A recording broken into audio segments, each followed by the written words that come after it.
right, welcome to the Fantasy Football Last Call podcast. My name is Joe Bond, founder of FantasySixPack.net. With me back this week is Dave Eddy, our dynasty guru over here at Fantasy Six Pack. What's going on, man? Hey, Joe, you missed this pretty face. Absolutely, man. All right, so week 3, we got the start of the third quarter here. The Packers Saints, it is 17-13. New Orleans up top with a late second quarter touchdown to Manny Sanders to put him on top. I mean, this game's going kind of what we thought here without Devontae Adams. I think Rodgers tossing it to Lazard a lot, which is what we expect. So anyway, let's jump into these other games that we've had today. The good day of football, a lot less injuries, so a much happier mood I'm in, at least. So you want to break it down, and I'll give the comments this week? Yeah, we can roll with that now that I got a little bit of a voice back, man. Yeah, so man. Yeah. So we'll start off Bears and Falcons. Bears 30, Falcons 26. Allen Robinson had a pretty nice day, 10 catches for $123 and a touchdown. On the flip side of that, Ridley, without Julio Jones in the lineup for the Falcons, he went 5 for 110. Now, this is a game that Atlanta had a nice big lead in early. Does that sound familiar, Joe? Yeah, man. They have had the 2-year Super Bowl hangover, dude. It's weird. Boy. Like, I don't understand how they keep giving up 20-point leads. It's pretty incredible. Interestingly enough, though, like the thing that I kind of point out here is the fact that Foles came in late in this game and rallied the troops, and we saw that this is what everybody was hoping, right? This is why everybody loved Allen Robinson, me included. Coming into the season, even a little bit of Miller. Robinson finished with a great day. Now, a lot of it was with Trubisky, but a lot of it was also with Foles. So, hope that they just make this switch official. It's just, it's time.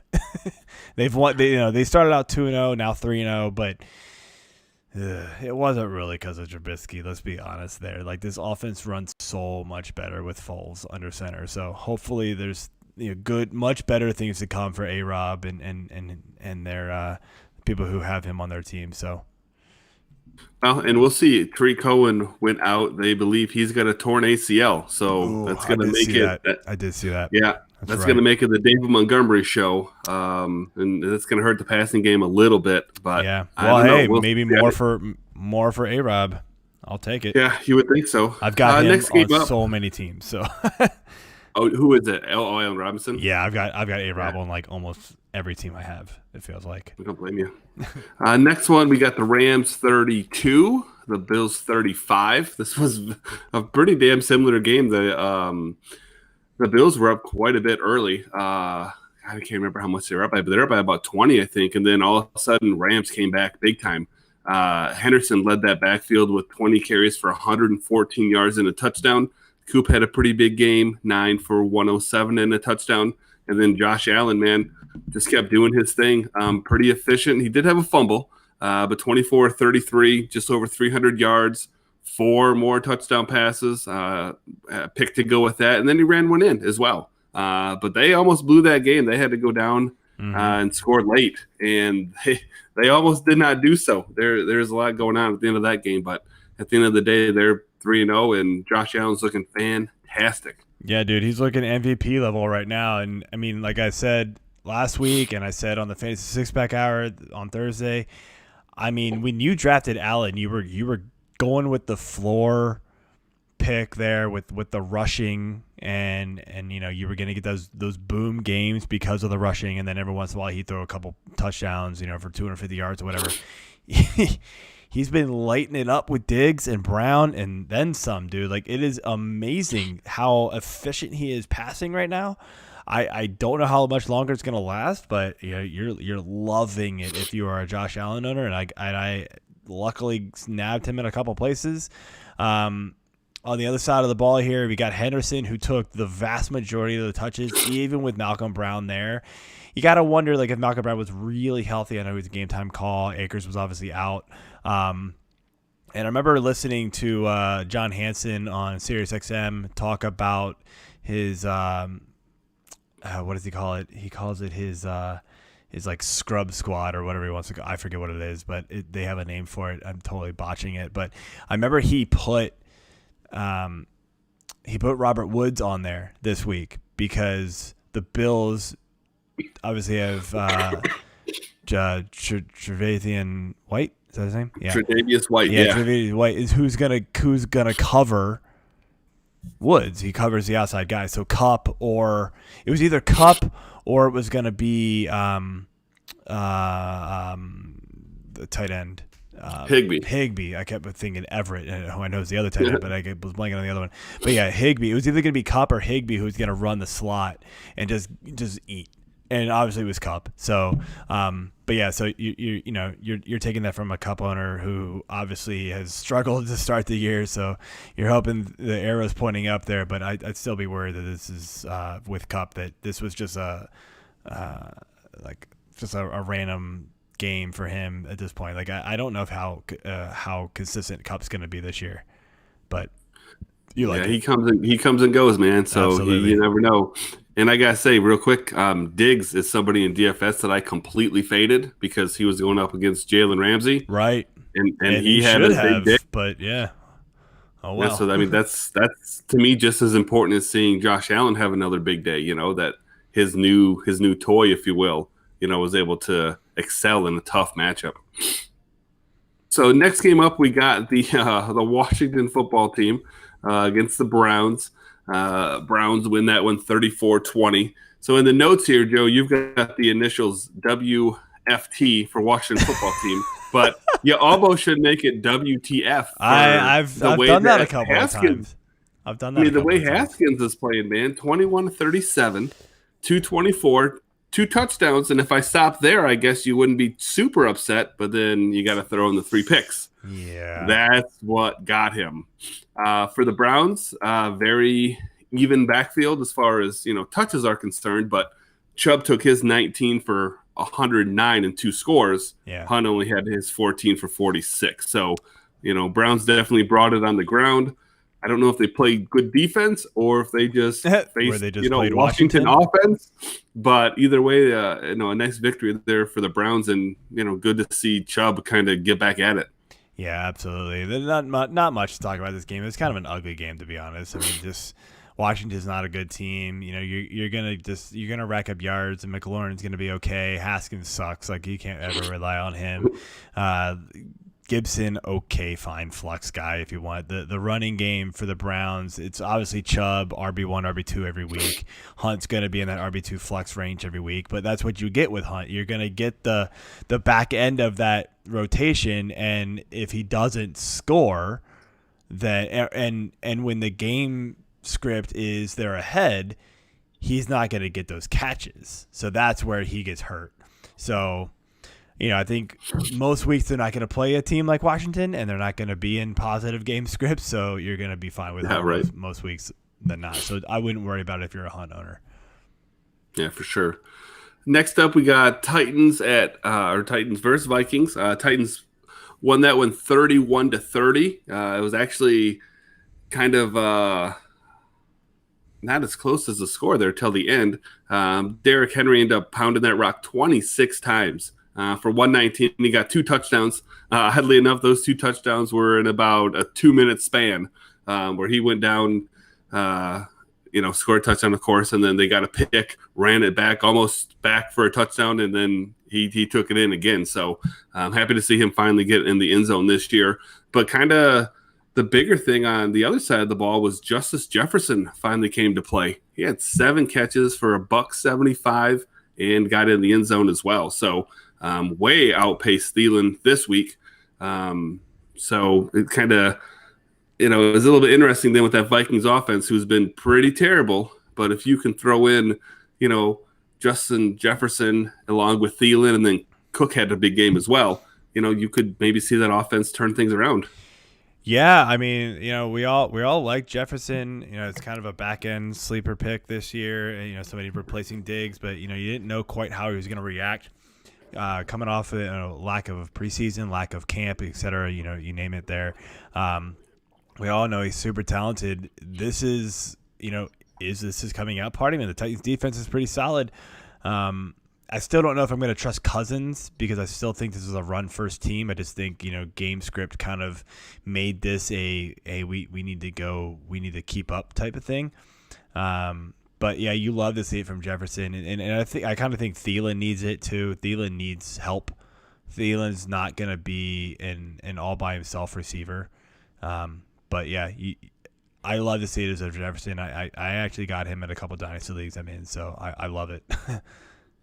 Yeah, I don't know if we can continue to expect that, but it's nice to see at least that flash, so know it's there for sure. Yeah, absolutely. Oh boy, yep. So next up, this one hurt me in DFS quite a bit, man. Raiders and Patriots. It was Raiders 20, Patriots 36. I was pretty heavy on Cam Newton, and he didn't really perform all that well. It was actually Rex Burkhead who did all the heavy lifting, man. Don't talk to me about Burkhead. Well, we're going to for at least a minute here. He had a whopping 6 carries for a whopping 19 yards, but 2 of those he fell into the end zone. Caught and then, for a touchdown too. Yep, 7 for 49 where he caught one as well. So let's just say I've lost, including DFS, I've lost 3 matchups thanks to Burkhead. Yeah, that'd be a bad year. You did it are you 1 week. Serious? Like who starts Burkhead in the first place? And then how do I go against him on the 1 week he blows up 3 different times? Like what? It's impossible. Anyway, so to get to this game, personal side of stuff. I mean, it kind of a meh game overall when you think about fantasy-wise, except for Burkhead. But I'm going to guess Burkhead was started in like 6% of leagues, and I just happened to be those 6% that I faced. Pretty much. Carr, whatever. The thing that worries me the most is that Jacobs, right? Jacobs didn't get going in this game. I know the pass defense is pretty tough, but I kind of wonder if that hip injury from Jacobs is really more than they're leading on, and he just because he started out good last week, and then the hip injury happened, and it really slowed down, and then this week it just didn't seem like he could get it going. So, everybody, and me included, was raving about him after week 1, and now it's maybe the worry meter starting to go up a little. So I don't know, man. I mean, it's tough when you play the Pats defense. They pretty much shut Waller out as well. Yeah. And when I think of the Pats defense, I kind of think of them as whatever they think your biggest weapon is, they're going to take that away. So I was going back and forth DFS wise between, do I want to play Jacobs? Do I want to play Waller? Because they're probably going to, eliminate one. And I figured they're going to eliminate Jacobs. He's a much bigger threat. Well, I don't know if that's what happened. I don't know if that's what happened. And Waller had a bad game, or if, like you said, Jacobs isn't necessarily, doing the best, and they just took Waller out, and Jacobs kind of took himself out.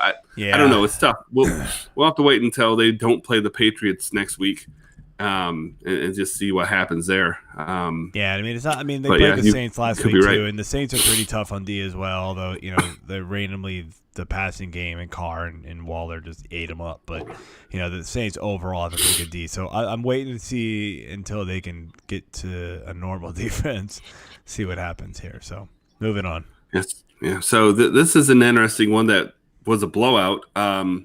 49ers 36, the Giants 9. So you could even say the backup 49ers beat the Giants. And they didn't look too bad doing it. Mullins went for 343 yards and a touchdown.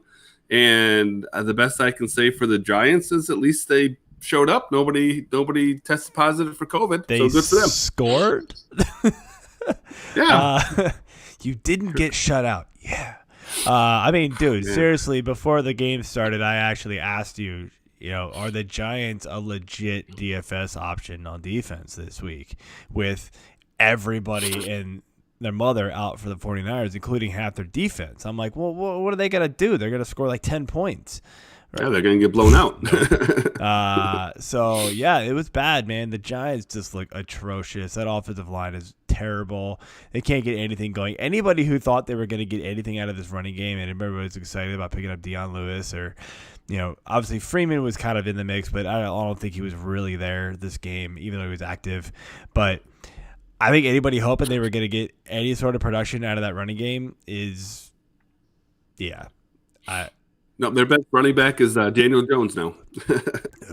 It's not good. Yeah, man. it's not good. I think we can just move on. This game's not exciting. Yeah, no, not at all. But I don't know if this game's exciting either. I don't consider a tie exciting necessarily. But Bengals 23, Eagles 23 in a game that nobody wanted to win. No, literally, they didn't want to win it. Did you watch the overtime? I watched the overtime. They just were seeing who the last could punt 5 better. Minutes. It was just kind of like, no, we don't want it. You can have it. No, we don't want it. You can have it. And then they both kneeled on the ball. It was like, what? Yeah, Somebody go weird. win. Go kick a field goal. Jeez. It was weird, they man. They literally but punted from their own 40 because they didn't want to give the Bengals the opportunity to go kick a field. Like, this is. Well, and that was after a false start. They were lining up to kick about a 61-yard field goal, and of course, the offensive lineman on the kicking team decided, I'm just going to go off sides, and they punted it, and then they ran a draw with Mixon, and then they kneeled it down, and off they went. Nobody lost. It was so bad, man. Anyway, I don't want to comment on this game. All I know is Wentz is droppable at this point. Yeah, he was bad. He was real It's bad. honestly not his fault. I talked about this last week a little bit on this show with Mike Tomlin, and then I talked about it on the Fantasy Six-Pack Hour too. He's droppable. I drafted him in 2 different leagues. I've dropped him in both those leagues. I've picked up Tannehill and people like that, like Ben Roethlisberger. Like, fine. Wentz is not startable anymore. The offensive line's too hurt. Lane Johnson got hurt again in this game. It's just not good. I mean, Sanders is at least sort of getting it done. That's about all you can hope for with this team. Yeah, man. So next up, we got Texans 21, Steelers 28 in a game that was a lot closer than I thought. Deshaun Watson, his numbers don't stand off the page for fantasy reasons, but like real life wise, like that kid's a baller, man. Like, he doesn't really have a whole lot of weapons on offense, without Hopkins being there, but respectable game, 264, 2 touchdowns and a pick, against that defense. That's not too bad. For the Steelers, though, Connor kind of, I wouldn't say lit it up, but, he had a solid game. He didn't get hurt. So that, for Connor and for this year, that's a good thing. So, he just went over 100 yards, had a touchdown, caught a few balls for 40 yards as well. So all in all, not a bad day if you're a Connor owner. No, I mean you're loving it if you're a Connor owner, honestly, because after the first week when he went down, you were worried that he was going to miss weeks, at least a week, and then when he did come back and he was going to be healthy for week 2, there was talk that there was going to be kind of a split between him and Snell because Snell literally balled out week 1, and everybody's like he looked better, and he did, but Tomlin goes back to being Tomlin and just rides the one guy. And so that's what we're getting here. Connor saw, twice as much work as Snell. And, if you're a Connor owner, you just got to keep plugging him in no matter what the matchup is at this point because he's just a workhorse. Yeah, until he gets hurt. I think that's Pretty probably much, inevitable. Yep, absolutely. But you play until he gets hurt, and you just hope that it doesn't happen at the beginning of the game, I guess. 100%. Yeah, man. So maybe the dumbest game of the day. I don't. What do you say? I mean, so next up, Jets 7, Colts 36. So how'd the Jets even score? Well, hey, I will say one good thing about Sam Darnold, right? He did technically throw 3 touchdown passes today. The problem is only one of them were to his own team. So, it's confusing. There's a lot of players on the field. It's confusing who to throw to. It's not easy to play quarterback. I mean, one team's wearing blue, one team's wearing green. I don't know. Yeah, you get confused. They change uniforms every week, and it's difficult.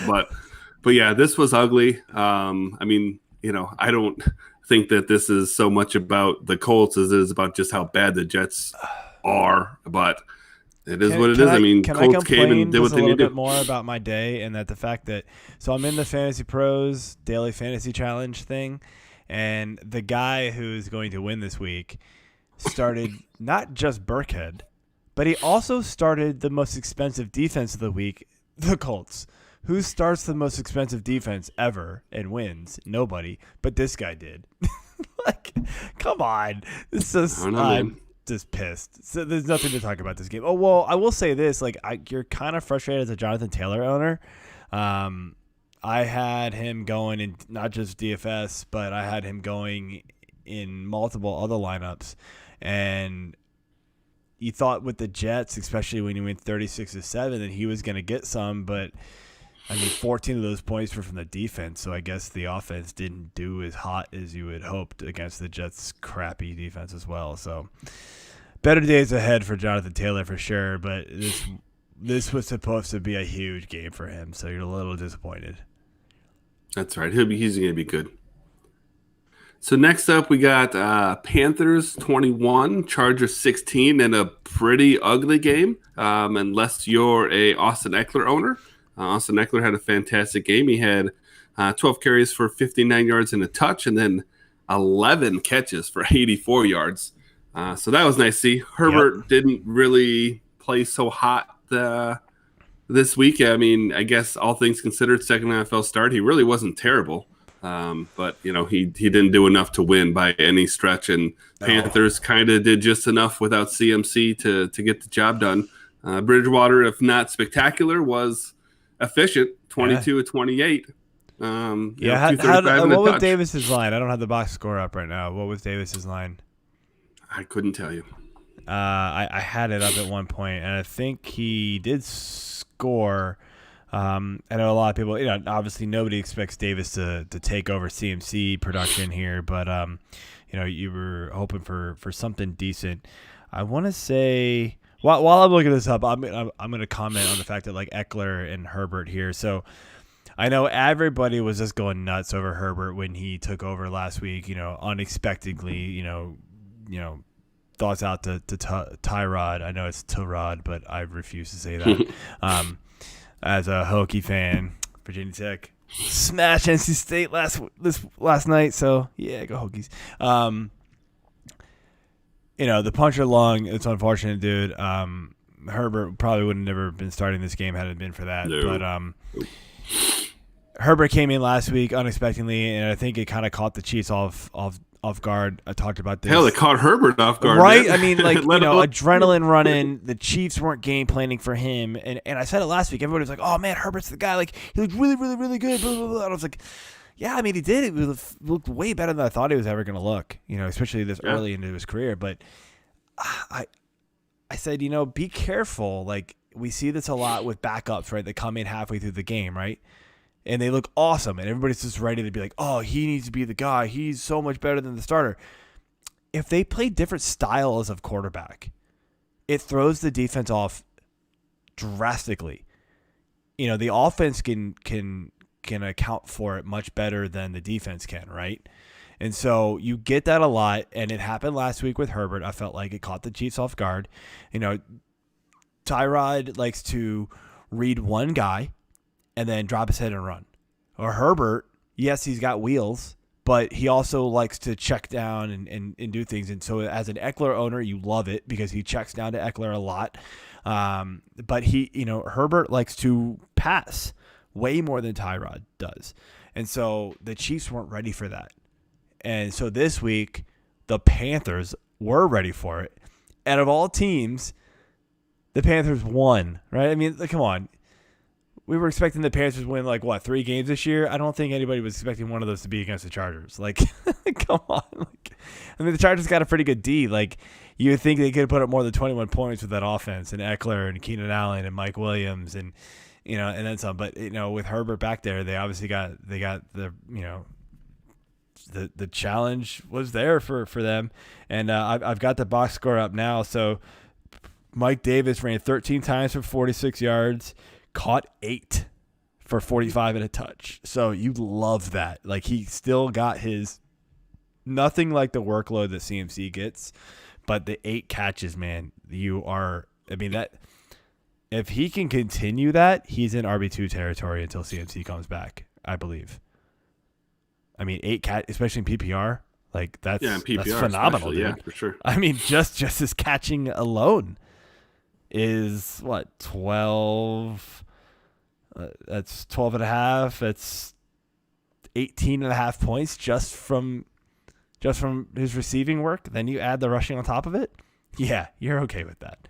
So hopefully, if you're a CMC owner, you got Davis. So anyway, probably took way too long in this game than I needed to, but I wanted to look at that box score. But I just thought it was interesting. Keep going. Yeah, man. No worries. So next up, Bucks 28, the Broncos 10. Another one of those that really wasn't that fun to watch, really. Broncos aren't that competitive without Drew Lock. But Brady was decent. I think he's getting a little bit overhyped on this one, but 25 of 38, just under 300 yards, 3 touchdowns. There's not really much on the Broncos side, man. About the only thing I can say is, Melvin Gordon, just because of, game script, if anything, only got 8 carries. He only got 26 yards on it. So, if you're a Buccaneers fan, I think it was a good game for you. You got to see everyone out on the field healthy. Kind of was weird that Ronald Jones out-touched Fournette again after what happened last week. Yeah. So that's the weird part. But that's where I was going to go with it. Yeah, but if you own Gordon, you're in trouble. Everybody was ready to anoint Fournette, and I have him in the Dynasty League, and I started him. Granted, my running back situation is pretty poor in that league, thanks to Fournette getting traded. He was my RB2. But, so we got a touchdown here from, who is that? It was 89 for the Packers here. Tight end? Who? I can't see. They're not showing his name. Just like jump ball over top and then just like fell into the end zone. There's their tight end, Lewis. Who the hell?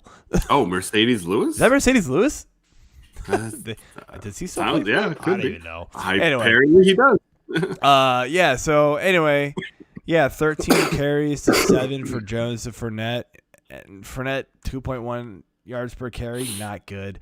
Another interesting point here is Evans saw 4 targets with Godwin back. Godwin saw 6. Shockingly, Gronkowski saw the most targets with 7, caught 6 for 48, and should have had a touchdown, but Brady just missed him. It was crazy. So this is a weird game. I don't know what to think of it with the Tampa side. It's hard to trust a lot of these guys, I feel like. And I think we all a bunch of us were saying that heading into the season. It's like Brady's going to make them a better team, but a worse fantasy team. I mean, that's all I said constantly coming in was it's hard to trust Godwin. It's hard to trust Evans. They're going to have these blow up games, obviously, but week in and week out, you're going to get the Patriots with them to where it's who do you start? You don't want to start Brady. To be fair, though, it was the same thing last year with Jameis. It's just you have 2 elite talents on the field. The odds of them both going off are on. We said the same thing last year. No, every week you were starting Evans and Godwin until they got hurt were both top 10 receivers. So you were starting them week in and week out. Godwin got in the end zone today, so that's awesome. But still 5 for 64. Evans was 2 for 2.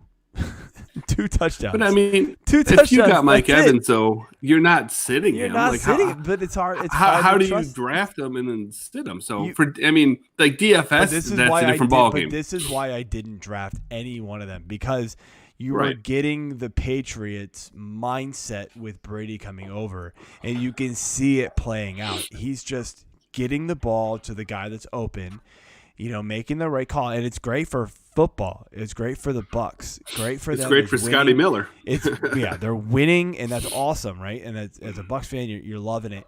But it's fantasy. You don't have that warm, fuzzy feeling, man. You really don't. Not,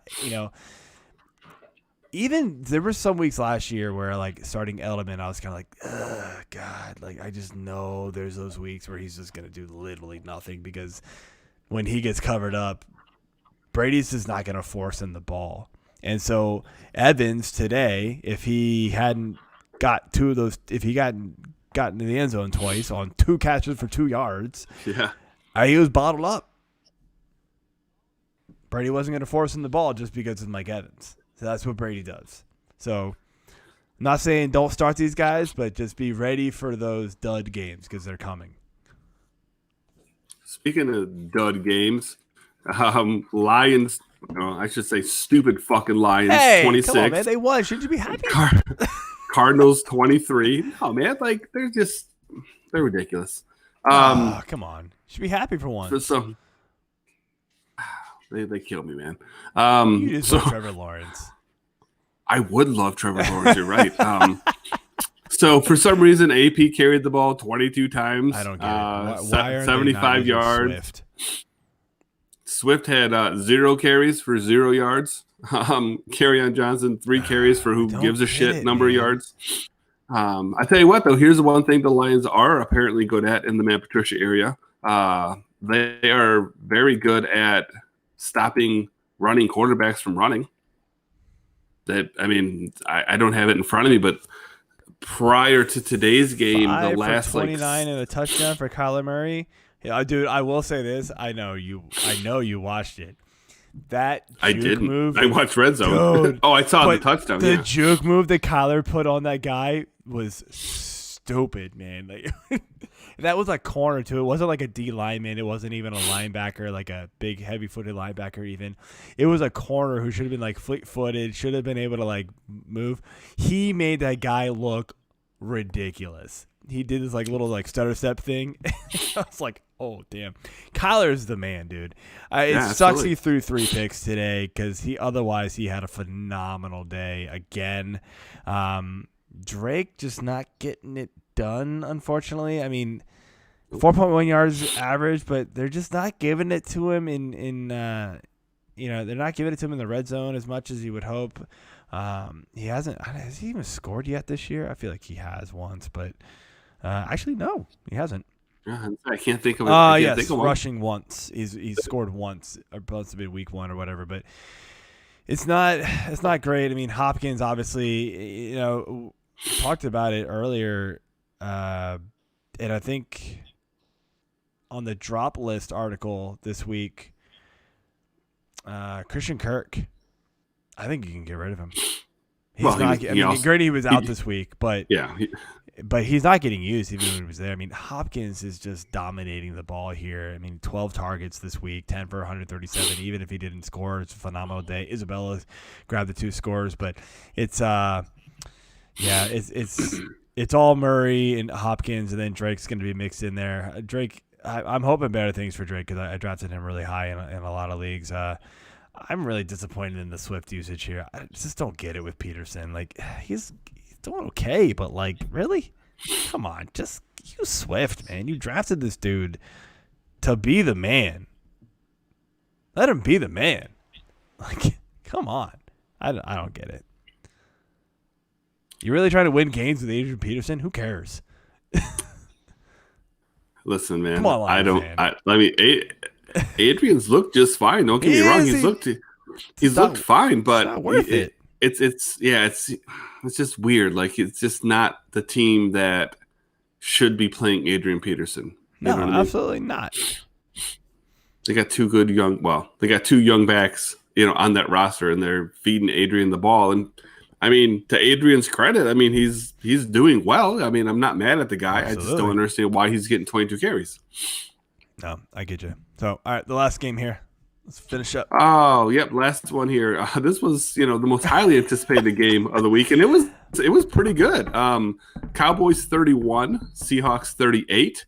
A lot of passing in this game. Dak went for 472, 3 touchdowns and a pick. Russ went for 315 with 5 touchdowns. Had DK and Lockett both over 100. Lockett scored DK 3 times. Lockett scored 3. DK scored 1 3/4 because he kind of got caught showboating on a long touchdown pass. That's going to be on highlight reels for the entire year. It was very remnants of the Super Bowl, Bills and Cowboys kind of. I mean, it was kind of like that. He kind of held the ball out there a little bit, and the cornerback came up from behind, smacked it out of bounds, took away a touchdown. Night, Monday Night Football, we're going to hear a boomer going, and DK going to the end zone. Whoop! Yeah, Not so it was. fast. So it could have been an even better day for Russ. He's tack on another touchdown there, but should have had 6, but yeah, that sucks. So, yeah, man, this was a big game. This was one where in DFS I was trying to get as much action in as possible, but I kind of pivoted off of it because I felt like a lot of people were going to go on it, so I kind of went the opposite direction. And all the optimizers, including yours, that you use, kind of put me on the Arizona team a lot more, which I get it. It wasn't bad what I did, but and thankfully I got the action I did get in on it. I got Lockett, so thankfully that worked out. But I had Metcalf in there at one point, and that obviously worked out really well.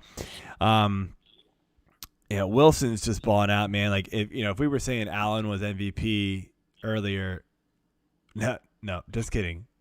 Russ Wilson is the MVP, so he's had a total of this many votes for MVP in his career. That's crazy, isn't it? And he needs to get all of them this year so far. Like, it is incredible what he's doing. As much as we wanted to mock the Mr. Unliiiimited video earlier on, before the season started, like, I'm not mocking shit anymore, dude. He is just ripping everybody. So I'm trying to, DFS, if I can get Russ Wilson on there every week, I absolutely will. The one thing to worry about here a little bit is Carson went out late with an injury, got rolled over. Like, it almost looked like the dude dove on him late. It was weird, and then he just went and grabbed it at his knee. So apparently it's a knee sprain. So they're saying it's not not super serious, but you don't like to see that. For somebody like Carson, who has battled injuries a lot, you just want him to stay on the field because he is super productive. He's been awesome this week. Oh my gosh, were the Packers trying to tackle Kamara? Because it didn't look like it, because he just stumbled for 60 yards. Wow, and then just walked into the end zone. Jeez. All right. Anyway, yeah.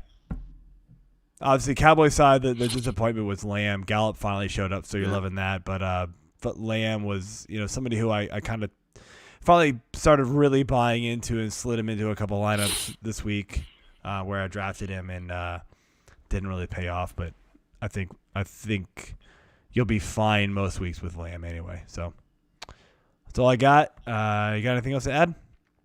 I just hate the Lions. That's all. Oh my gosh, man! You just need to get you an NFL T-shirt, just like me, man.